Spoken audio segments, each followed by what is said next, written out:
Our next speaker is Brett Feldman. Brett is a physician assistant and founder, director of Keck School of Medicine, University of Southern California, Street Medicine in Los Angeles. He's also associate professor of family medicine at USC. He's the vice chair, board of directors at Street Med Institute and subject matter expert for the National Healthcare for the Homeless. He's published dozens of articles and book chapters related to the medical care of people who are unhoused.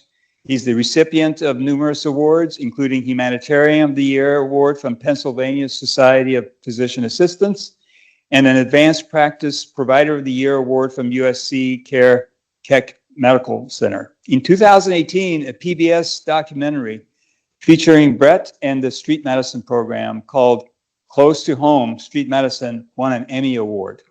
So we have an Emmy Award winner among us. So if you want to just go shake hands with them, this may be your last chance. The documentary was just amazing. He also has a TEDx talk called Street Medicine Caring for the Homeless with Radical Humility, which is, I watched it. It's absolutely amazing. I met Brett in person just last night. I can't tell you how impressed, how privileged I felt sitting next to him for all the great work that he's been doing. And again, really appreciate Brett taking your time from very busy schedule to fly all the way from LA to St. Louis. And welcome to St. Louis, and thank you so much again.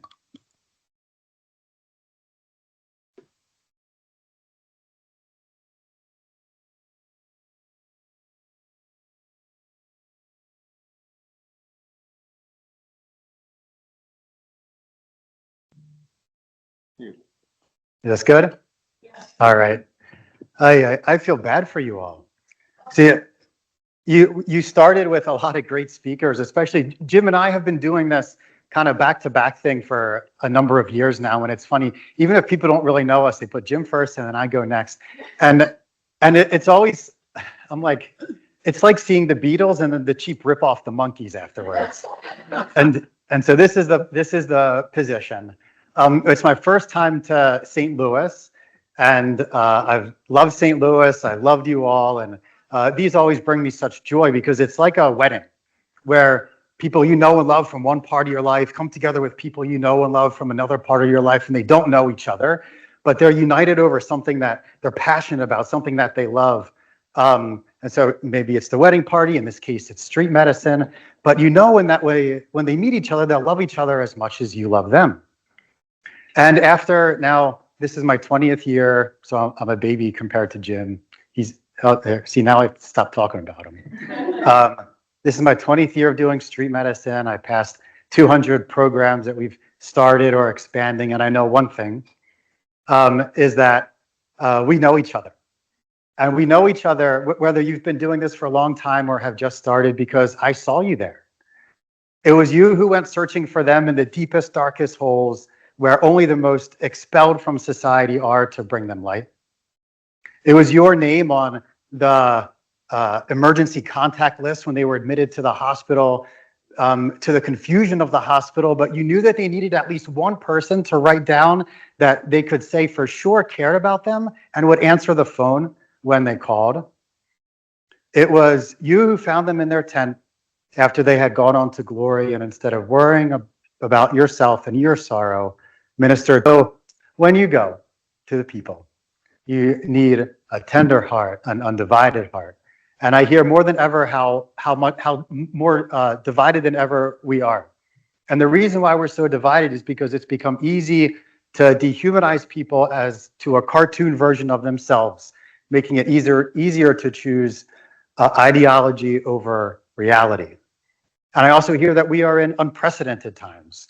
And in my lifetime, these are unprecedented times.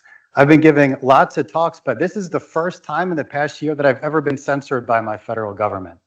And this is not a perception of censorship or a threatened censorship. For the presentations I've given that have been funded by the federal government, they have actually very really been censored. And so for the rest of my talk, whatever slides the federal government has censored that I still think you need to see, you will see this in the slide. There might be slides that you're like, why didn't they censor that one? They didn't review this presentation. And so it might be that they didn't review it and they would have censored it, or maybe they wouldn't have. I'm not going to say something that may or may not happen, but these were definitely censored. And so to give you an example of some of those things, notice the censored in the upper right. So that's what you'll look for. I wanted to show you, to just give a little bit of background about our program at USC that will, one, give you an idea about our work, and then also see what things might be censored. At USC, we have, all we do is street medicine. We have 4 arms to our program. We have the clinical arm, which actually delivers street medicine. We have 5 full-time teams going on 6. We see about 1,500 unique people experiencing unsheltered homelessness a year. There's a workforce development and education. Education is everything within the university. Workforce is the training people outside the university, equipping a street medicine workforce. So for example, we do a lot of consulting. Last year, we helped to start 12 new programs. This year, we're ready to start 18. And a Street Medicine Foundations course, which is a 3-day-long course held somewhere in the state, now expanding nationally. Last year, we had 1,200 people go through that course. A research arm, research was censored. So you cannot say research. You have to say data collection. Data collection and research are very different. Data collection is you are simply a repository of numbers. Research involves analyzing and interpreting the data, very different. We have a policy and advocacy arm, which houses the California Street Medicine Collaborative. That's our state association. There's over 300 organizational members, over 1,000 individual members. That's where we run all of our policy work and legislation out of. That was also censored. You can't say policy and advocacy. You have to say policy implementation. This is very different. Policy implementation means you are a passive recipient of the society, and then you are to mechanically implement it. Policy and advocacy means you read the policy, you interpret the society, and then you try and change it if it needs changing. So those were the things that have been censored. So even though it might seem like we are in unprecedented times, when you zoom out, you realize that we are not in unprecedented times. And some people are, throughout history, you look at it. And when you look at it through that lens, and then you kind of come back in, some people see this as things are just kind of getting worse, that it's an evolution where you feel like you're just marching slowly towards doom. But I tend, since of course MLK Day is coming up, I tend to side with Martin Luther King Jr., who said the arc of the moral universe is long but bends towards justice. And so while that might seem like an evolution, there are moments throughout history, whether it's people or movements, that disrupt that evolution and cause a re-evolution. They change the trajectory. So, and that's what we're going to talk about. The re-evolution, the revolution of street medicine, which is a revolution of the heart. So we'll talk first about the system that we inherited, what the re-evolution, the revolution of the heart through street medicine look like, and then some about where we're going to go from here. But before we get any farther, to dig a little bit deeper into like 2.0 of Jim's talk, is we have to define street medicine so we know we're talking about the same thing. So the global and the historical definition of street medicine belongs to the Street Medicine Institute, who also owns the trademark of the term. And so they say street medicine is care specifically for unsheltered homeless delivered in their environment.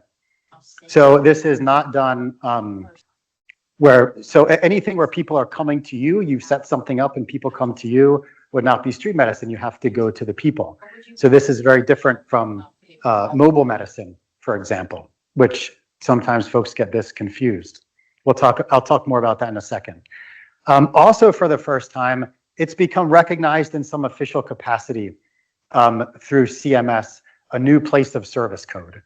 And we needed this place of service code. We worked with the Biden administration to get this for 2 reasons. The less important reason is that we couldn't get paid for what we were doing. When you bill for what you do and where, and there was no where of the street. So we thought, well, we wanted to get paid, maybe you should get paid, that'll help us scale. The most important reason, though, is that by recognizing the street as a legitimate place to deliver healthcare, you also recognize that people who live on the streets right to life, in that street medicine and healthcare contributes to their life. And so now street medicine is reimbursable nationwide. So they define it as a location on the street or found environments. You can see the similar wording. Not described by any other place of service code. Mobile medicine is 15, just as an example, where people provide services directly to the unsheltered homeless individuals. Sometimes when I talk like that, people are like, oh, Brett doesn't like mobile medicine. I do like mobile medicine. It's good. We need mobile medicine. We need more mobile medicine, but we also need street medicine. And so to talk about how they're different and why it's important, this is Lincoln Heights in LA. Does anybody know Lincoln Heights? That's okay. And so it's a place where we go. And so the differentiation is that there's a philosophical difference and a practical difference. Philosophically, we have to suspend our reality and meet the people in their reality where they feel most comfortable, to intentionally flip that power dynamic in their favor.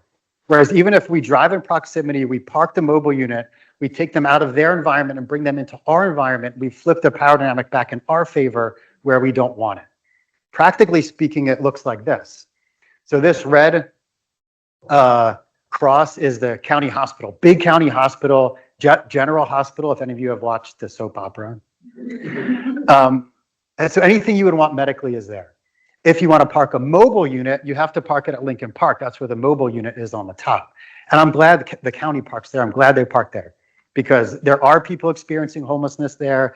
They can do shower services, clothing services. But the problem we're trying to solve for in street medicine is the largest encampment in the area is where the heart is. It's 1.5 miles from the hospital and 2 miles from the park. So if you can't leave your encampment because everything you own will be stolen to go to the hospital, you also can't leave it to go to the park. Because even though the mobile unit is mobile, once it parks, it becomes immobile and a fixed site just like the hospital is. But I don't want you to get the impression that it is simply a proximity thing or a geographic thing. I'm sure you all have heard of Skid Row. That's the most dense population in LA. The second most dense population in LA is MacArthur Park, and that's where one of the places that I go. So the green area is MacArthur Park. There are 22 brick and mortar clinics within 3 blocks of the park. And yet, when you talk to the people in the park, we published this study on the park because it's a fascinating place. I don't have time to get into it. But we asked them, where do you get your health care? Even though there's 22 clinics, almost 40%, the most common is the hospital. The second most common is no health care. And then the street medicine and clinic are tied. Now you think, well, that means they're the same. That's not the same. Street medicine, we're there really a few hours a week, and there are 22 brick and mortar clinics in 3 blocks. That's not the same. And if you think about the resources being used to staff those clinics compared to what we're putting into that, it's very, very different. And as Jim said, this way of doing things has really grown into the global street medicine movement. But for as long as I've been doing it, I started in 2007, we've always been this radical fringe movement. And we started talking about what it would be like if we were part of mainstream healthcare. And how do we ask the right question? The right question is not how do we bend and mold street medicine to make it fit, which we know works, to make it fit into mainstream healthcare, which doesn't work, but how do we bend and mold mainstream healthcare to fit street medicine with the values and philosophy intact? And we brought this question, I call this the Great Delhi Debate.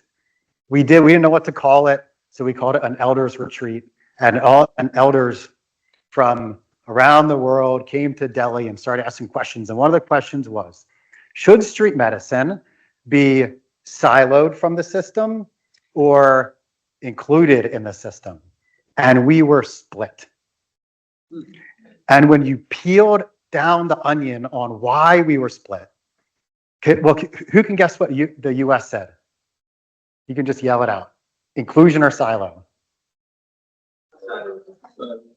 I heard of one inclusion. Okay, but I hear a lot of silos. We said siloed. But when you peeled out why, it depended completely on what your view was of the system. If you thought the system was a just system, which the Europeans did, you would think you would want it included.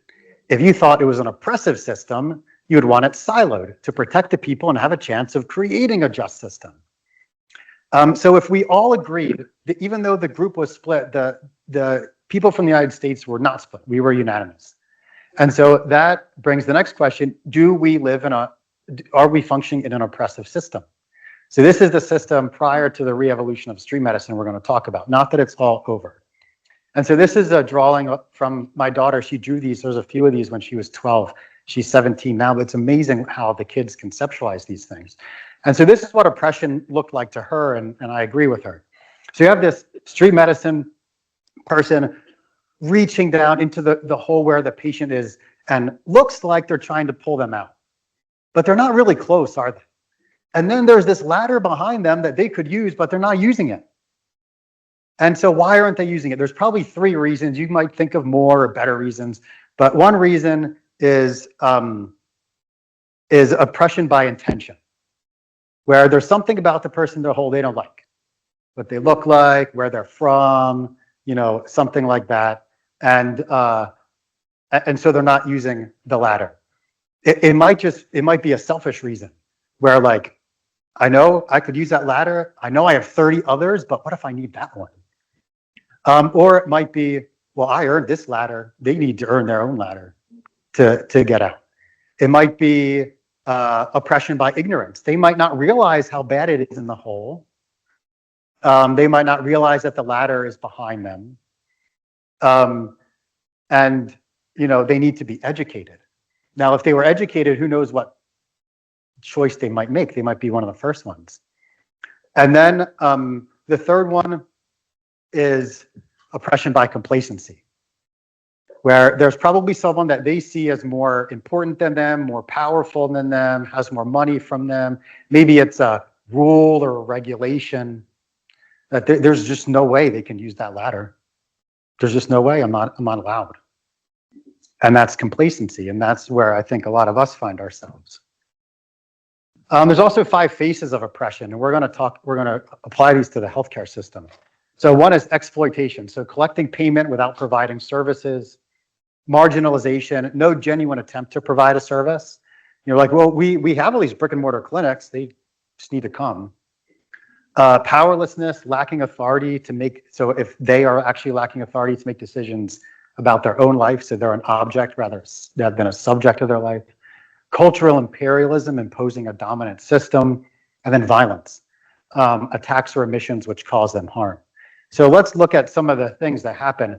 But first you have to understand what situation they're in. So this is a very sick population. They're not coming because they're well. 50% have trimorbidity, mental health, substance use disorder, and physical health, compared to 2% of the sheltered population, not the general population, the sheltered population. So truly, they are very, very sick. So they lack basic needs of survival, which renders them powerless. We went out onto the street and asked people in LA, how do you get these basic needs of survival? 76% no access to a bathroom 24 hours a day. 75% shower less than once a week. Think about this when you're asking them to go get a job. 30% eat 4 less meals a week. Same thing, they're spending time doing stuff to survive. A third lack access to drinking water. This also impacts our care plans, by the way. Encampment sweeps is a form of violence. This is a place I care for. It's right across from City Hall, like literally across the street from City Hall. All of these ties are remnants of previous encampment sweeps, when they would come and they would force them to cut the tie. So it's sort of like this eerie warning. How about discrimination and marginalization? What's our role in this? So there's actually studies that show distrust in physicians, although I don't think it's unique to physicians, but probably the healthcare system, where they have feeling that they're being treated poorly or discriminated against. But this is not just a feeling. There's actually evidence that there are significant in-hospital disparities in care. So their fears are justified. And so in many ways, street medicine is an act of reconciliation, where we're going to the people and saying, we're sorry about what we've done, and we're here now in your space to do better. Insurance does not equal access, another form of marginalization. So we went to the people, do you have insurance? So this is in California, Medicaid expansion state for now. 75% were insured, only 7% had seen a PCP. That means 93% of the time, they're not seeing anybody. And managed care delegation. You guys have managed care. I don't know how strict your delegation is. This varies state to state, but I know you have a high level of Medicaid managed care. And so this is a form of cultural imperialism and exploitation. And so let's talk about why. So you have DHCS, that's the state. Somebody gets Medicaid, they get assigned to a health plan. That health plan gets paid per member per month. Whether the patient is seen or not, they get paid. The health plan gets assigned to a PCP, primary care provider. The primary care provider gets paid whether the patient is seen or not. And this is considered fine, generally, because it assumes that those not coming, which is about a third that they expect, are healthy, and other people come more who are less healthy, and it all kind of comes out in the wash. We just talked about that's not the case with the people we're serving. They're not healthy. And so the problem is when the PCPs are the gatekeepers to care. That they're the ones that can order medically necessary services, such as durable medical equipment, which is really important to us because of wound care, diagnostic studies, referrals to specialists, transportation. You need to have an address to get the transportation, and obviously there's no address. So no access to PCP means no access to these medically necessary services of which they're entitled to based on being members. Street medicine can't access these medically necessary services because they're not the assigned PCP. And while all this is happening, the health plans and the PCPs continue to get paid even while not seeing the patient 93% of the time.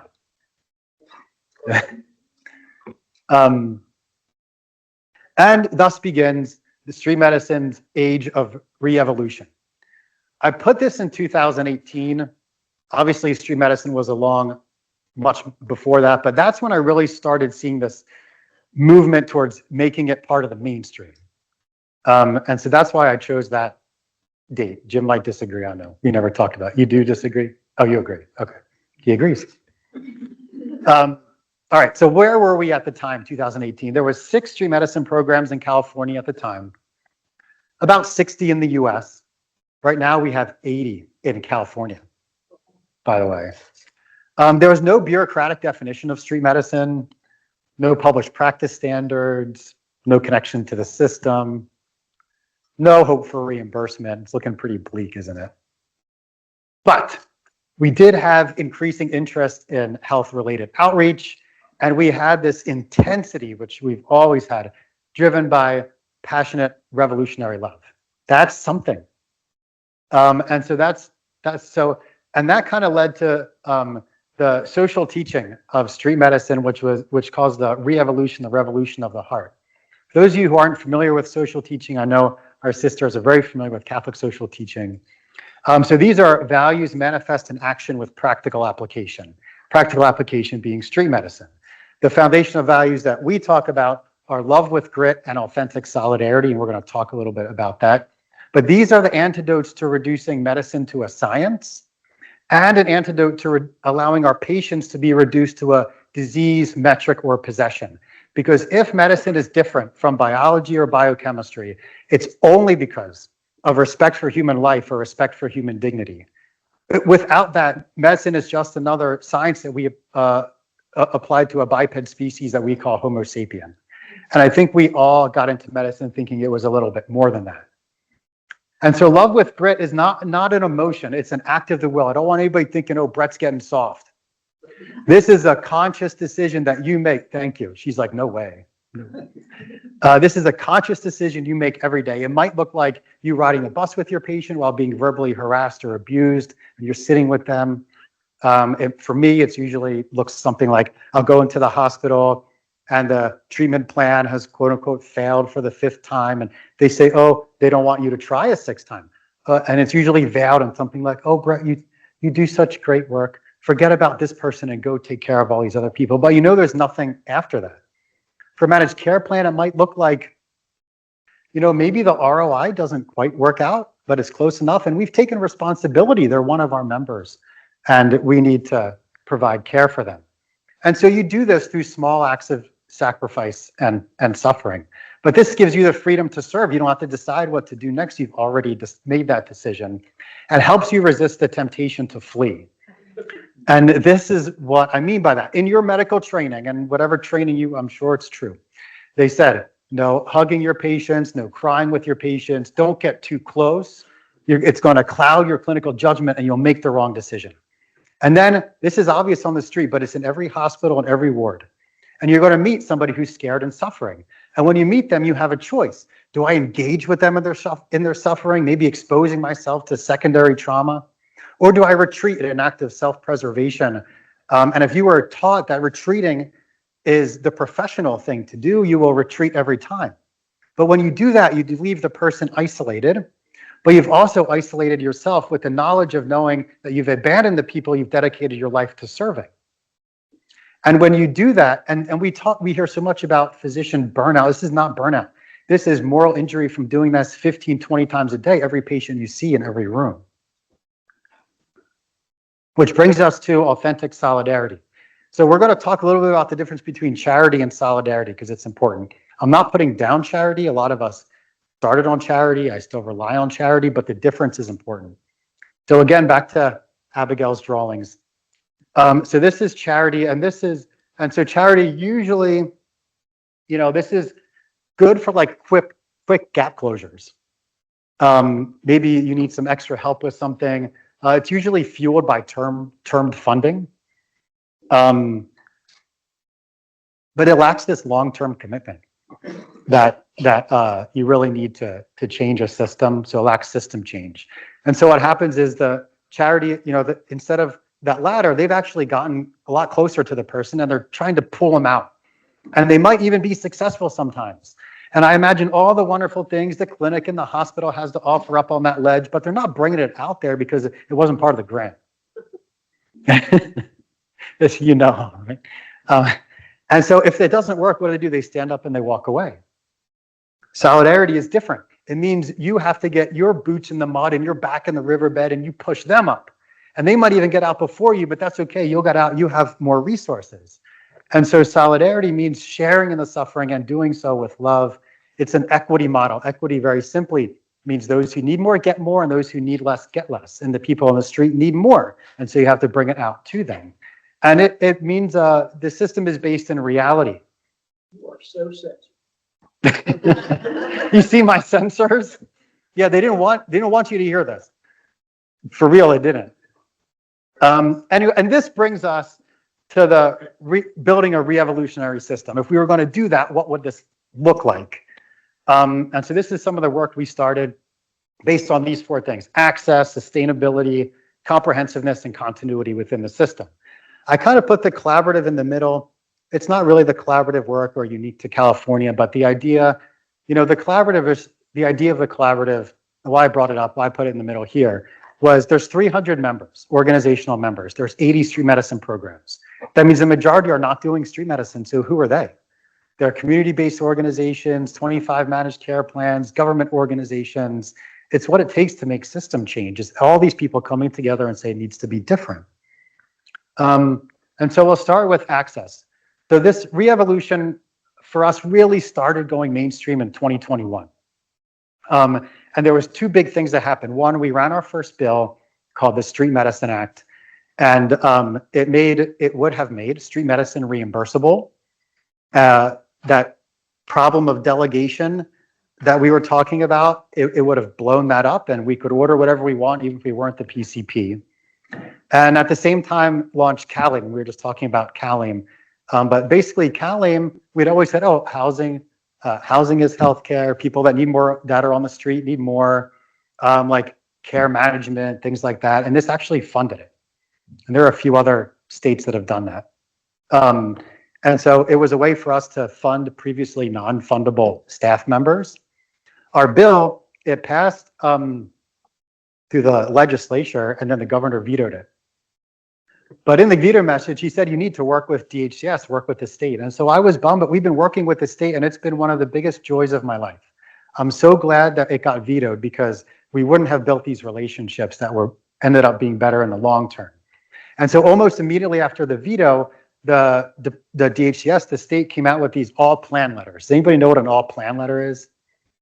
I didn't until I found out we needed one. It's official communication from the state to the health plans changing policy. And so this is when I finally decided that the reward of inclusion outweighed the risk of retreating from the street.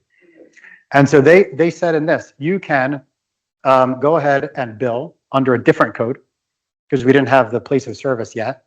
And we thought that they meant to say that they were going to do what the bill was going to do anyway, and we didn't need to be the PCP to order stuff. You know, they dissect the language like they do the Constitution, if that means anything.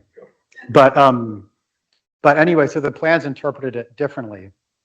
And so, but the state really showed this big commitment to street medicine.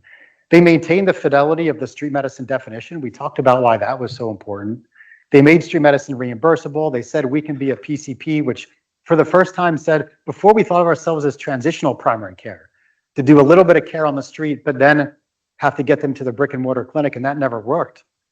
And so now they said, you can be a PCP on the street if you can do the same level of care, and we've shown that.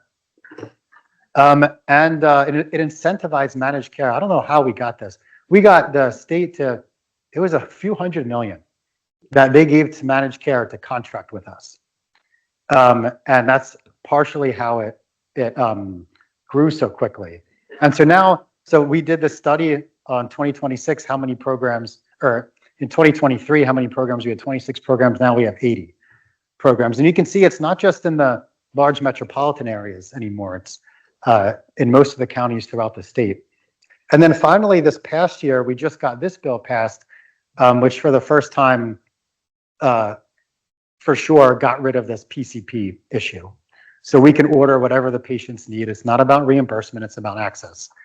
And so the bill passed.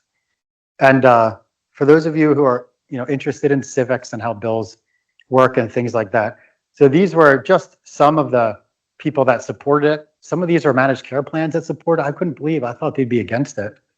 And then when you go to the Capitol and you testify, so this is the Senate testimony, that's my little head. Afterwards, they call it a Me Too line, where other organizations can come up and say, I support it too. And so I looked behind, and the Me Too line was out the door around the corner of organizations that support it, and it just blew me away.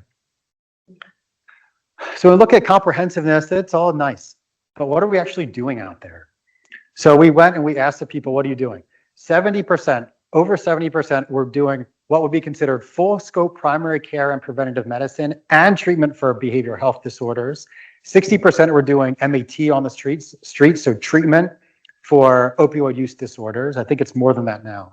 80% said healthcare is more than an office visit, even if that office is under the bridge. So they're also dispensing medications because they can't access a pharmacy.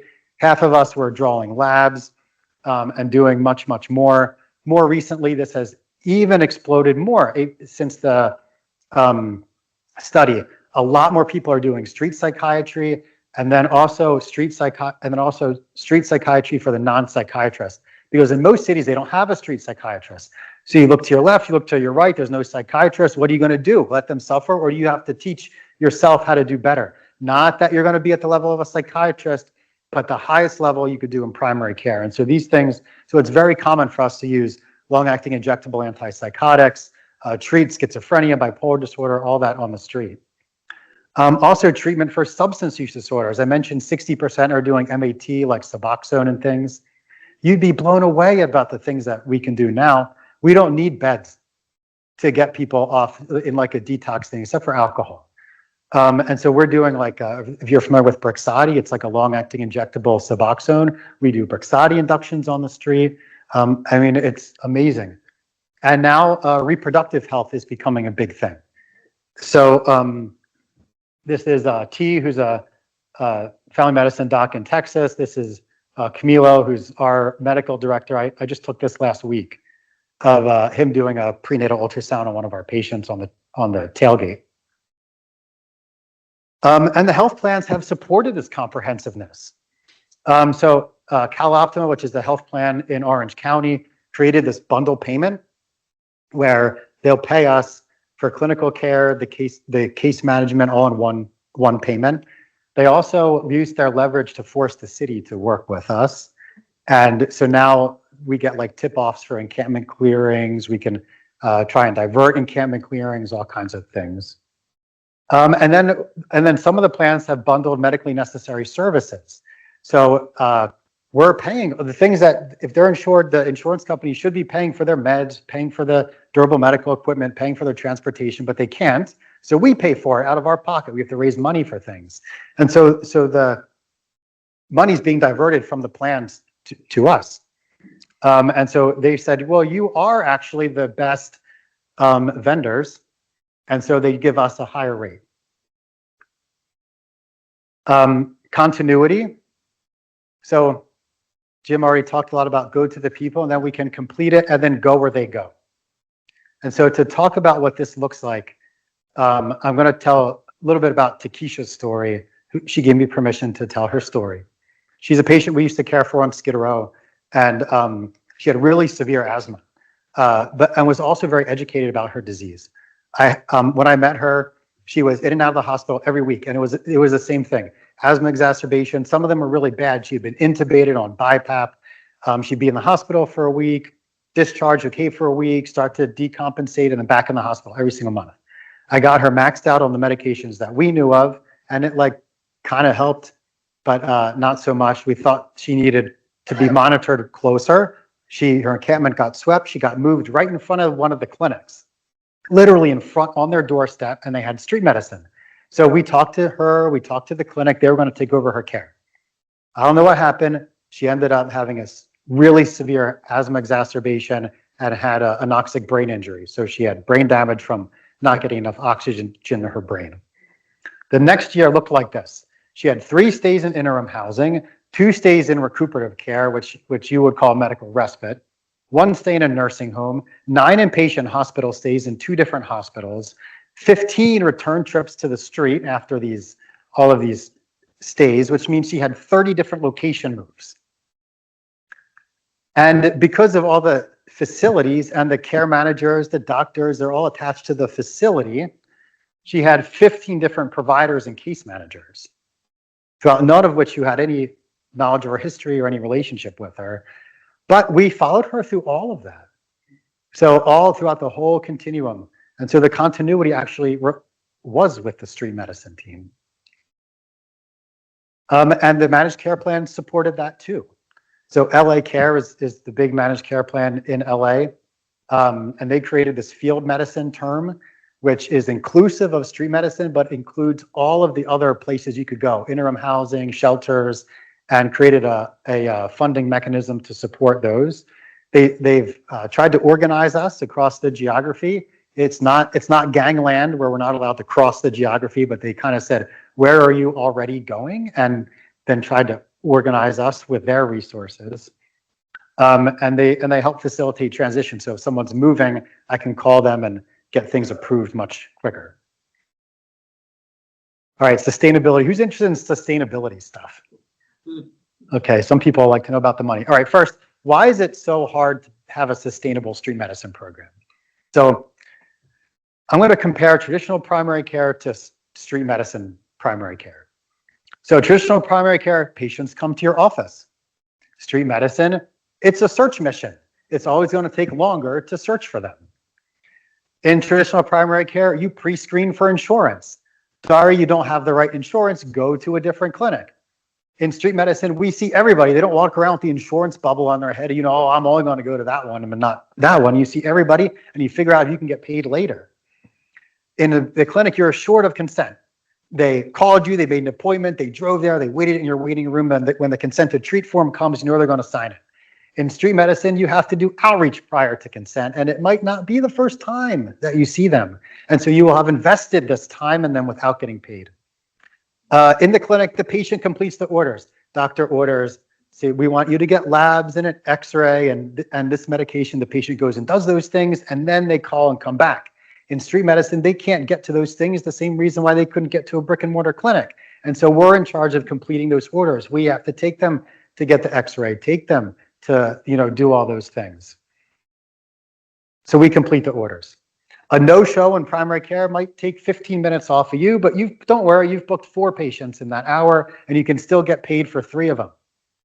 In street medicine, no-shows have a larger impact. One of our pregnant patients we found out had syphilis. This is bad for pregnancy. And so you better believe we looked for a long time. I spent 2 hours one day looking for her. I didn't get paid for that. And that's okay, but this is what we're talking about with sustainability. And in street medicine, provider is in charge of billing enough to support the non-provider staff. And unless you're California, provider also needs to bill enough to support the non-provider staff, but there's more non-provider staff because that's what they need. So you can see where the problem is. And so we've created this partnership in California, which we're able to get equitable rates. They fund these non-traditional billable services, some creative funding for medically necessary services, and we created this toolkit. So if you want to know how much it would cost to fund your program, all of your things together, if you were to negotiate a PM rate, per member per month rate, a fee-for-service rate, you can use this toolkit, and it'll help you predict that. All right, so I don't know how much time I have left. Am I like way over? Okay. All right, very quickly. Street medicine's ReEvolution in 2026. What's coming next? So we're going to be expanding our role in behavioral health a lot. This is, I know I only have 2 minutes, but basically the narrative, I'll just narrate it. The narrative right now in some circles is that 80% of the people are so mentally ill that they need to be conserved. They need to be forced into treatment. That is not the case. When we ask people who work with the people on the street, what percentage fall into different categories, the people that actually have severe enough mental illness to be conserved is like 1%. There's others that need much higher level than we can provide, like a full service partnership, an ACT team, and that maybe is like 10 to 15%. That means the vast majority we can treat on the street. Even if we had a psychiatrist, that'd be even better, but they don't need to be forced. We're working on managed care contracting. Part of the problem is it's not forced. There's no reason to like force contracting with the managed care networks, and there's no timeline to get them to sign contracts with us. But there's a lot of reasons why you would want this to happen, and one of those things is because of the big beautiful bill, HR1. You guys know this? So the problem that our patients are going to run into is the impact on homelessness. So it requires community engagement. This is the work requirements that everybody's talking about. The good news is with it, there's lots of not, but part of it is that there does provide exemptions for disability, drug treatment, and behavioral health disorders.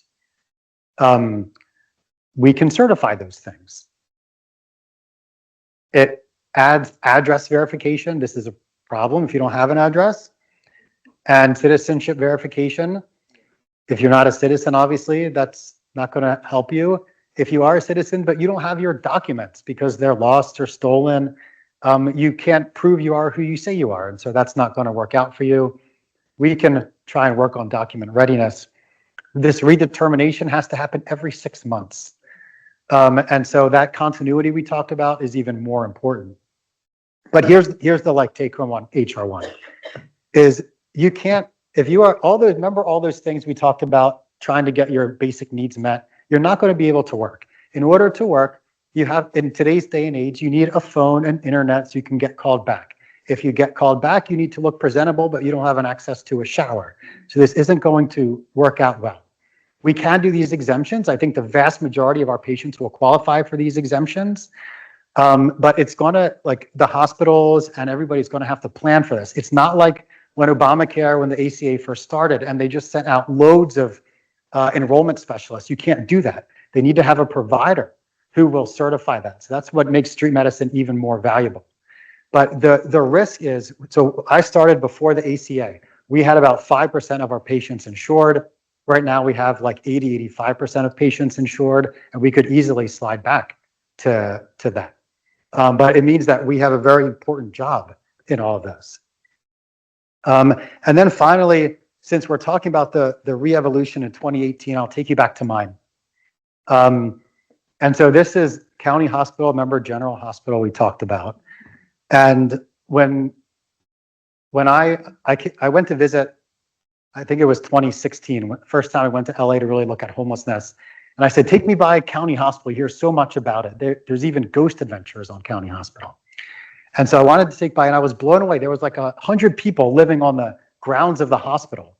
Where I was from, they would never allow that. I don't know if you guys would, but 100 people in tents all living on the grounds. And so I was like, let me out, let me talk to them.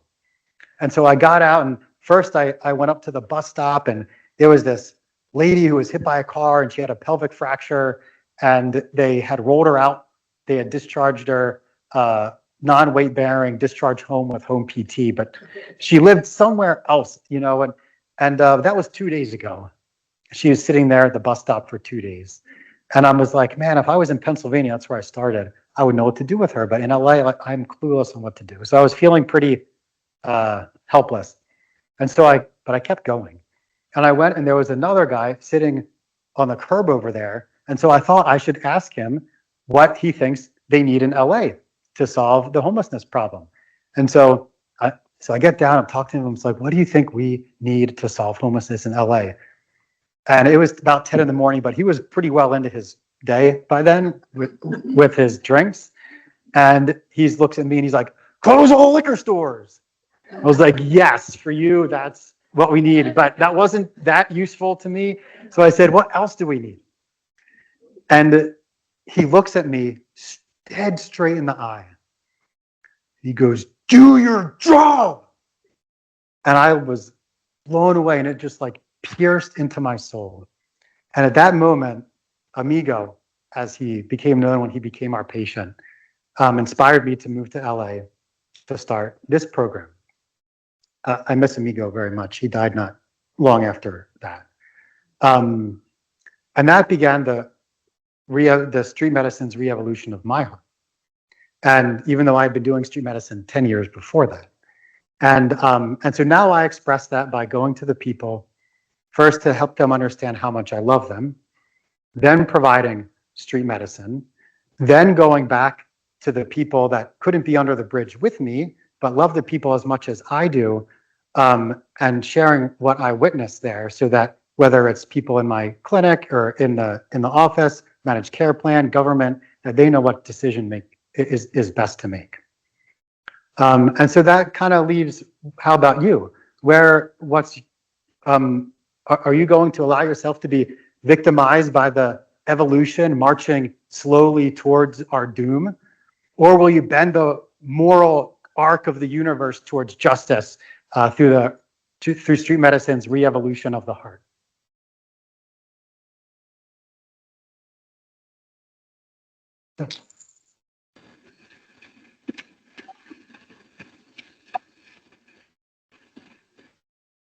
Thank you so much, Brett.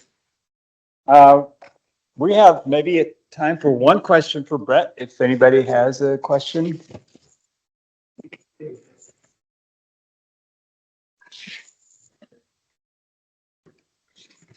Okay, one. Go ahead, Paul. Hey, Brett, great talk. Thank you so much. I just applaud all the work you've done. It's incredible. Your partnership with the MCOs is amazing. I assume there's might be a financial benefit to them giving you that money. Have there been any studies to show the return on investment for that it's at least financially neutral, if not financially beneficial for them to fund you guys? So it hasn't been long enough to really look at it. You know, we need at least a full year of data. That where like a full year of scaled data. So I think we're almost to that point that we can do that. It would be huge. It would be, and I know, is there anybody by any chance from Centene here? Okay, so Centene HealthNet, where in LA, has been a big partner of ours. And they actually gave us a grant, that would be a national grant. And part of it is looking at that. they want to have partnerships with street medicine and hospitals and look at what's the financial ROI, because they have all the, plan information, which is much better than I'm going to have. So yeah, that's in the future. Yeah. Thank you.